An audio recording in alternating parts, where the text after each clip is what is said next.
జై శ్రీరామ్.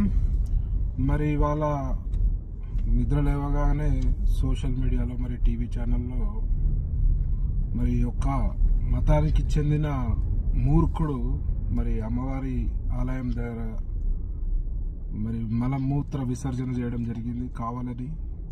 మరి ఈ ఎదవని పట్టుకొని మన హిందూ సోదరులు గట్టిగా బుద్ధి చెప్పినారు, గట్టిగా దేహశుద్ధి చేసినారు.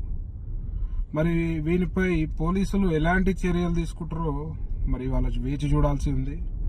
మరి వీడిని పిచ్చోడని లేదా మానసికంగా వీడు బాగాలేదని మళ్ళీ ఏమన్నా కొత్త కథలు పోలీసులు అల్లుతారా మరి చూడాల్సిన అవసరం ఉంది.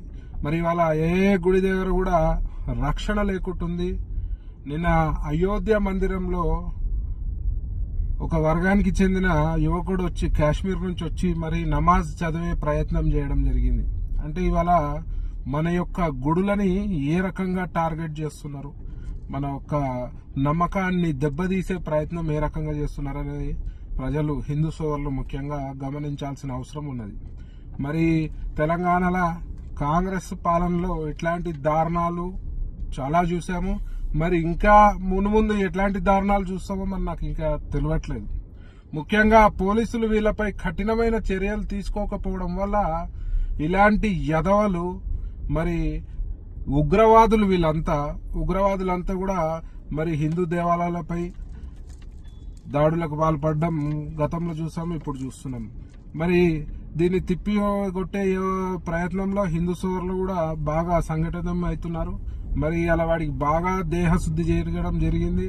మరి ఇలాంటి సంఘటనలు కాకుండా మరి కాంగ్రెస్ ప్రభుత్వ హయాంలో పనిచేసే పోలీసులు మరి హిందూ సోదరులకు ఎలాంటి హామీ ఇస్తారని చెప్పి నేను ప్రశ్నిస్తున్నా. ముఖ్యంగా ఈ రాష్ట్రానికి హోంమంత్రి లేడు.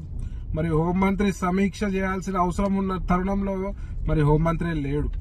మరి రేవంత్ రెడ్డి గారు దీనిపై ఎలా స్పందిస్తారు? మరి మీరు కూడా హిందువే కదా, మరి హిందువుల మనోభావాలని రకరకాలుగా కించపరుస్తుంటే మరి మీరు దీన్ని ఎలా ఎదుర్కొంటారు? మరి హిందువులు మీకు ఓటేయలేదా?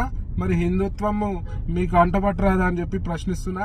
మరి ముఖ్యంగా హిందూ సోదరులందరూ కూడా ఈ సంఘటన చూసి మరి సెక్యులర్ హిందువులు ముఖ్యంగా బుద్ధి తెచ్చుకోవాల్సిన అవసరం ఉన్నది. ఎవరు కూడా ఎట్లాంటి మాటలు కామెంట్స్ కూడా చేయరు. వాళ్ళు ఎప్పుడు కూడా వన్ సైడ్ వేరే వర్గానికి సపోర్ట్ చేస్తూ మాట్లాడుతుంటారు.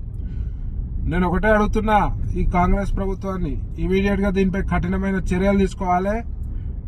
దీనిపై అసెంబ్లీలో డిస్కస్ చేసి ఎవరైతే హిందూ దేవాలయాలపై దాడులు జరుగుతాయో వారిపై ప్రత్యేకమైన చట్టం తీసుకురావాల్సిన అవసరం ఉందని చెప్పి సందర్భం తెలియజేస్తూ మరి అందరు కూడా హిందూ సోదరులు ఐక్యమత్యంతో ఉంటే గాని వీళ్ళందరికీ బుద్ధి చెప్పలేమని చెప్పి సందర్భంగా తెలియజేస్తూ సెలవు తీసుకుంటున్నాను.